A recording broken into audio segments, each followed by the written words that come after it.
If 2017 was the year when former President Park Geun-hye and her administration suffered the consequences of her past misdeeds, 2018 was the year when South Korea was able to convict her predecessor Lee Myung-bak for crimes committed during his spell in office.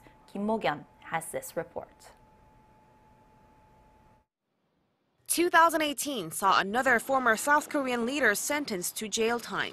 Former conservative President Lee Myung-bak, who ruled the country from 2008 to 2013, was sentenced to 15 years in prison for corruption charges, becoming the fourth former president to be put behind bars.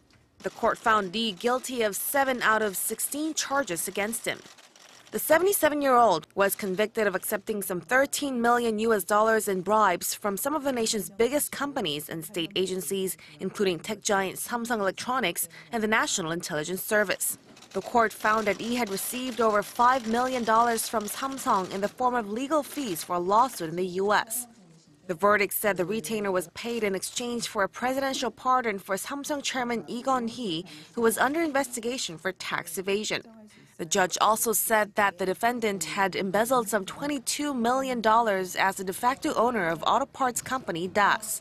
Lee had denied that he owned DAS, but the Seoul Central District Court confirmed that he was the real owner of the company. Lee flatly denied all charges against him and has filed for an appeal on the court's ruling. He's now preparing for his appeals trial, which is scheduled to kick off on January 2nd. Mok-yeon, Arirang News.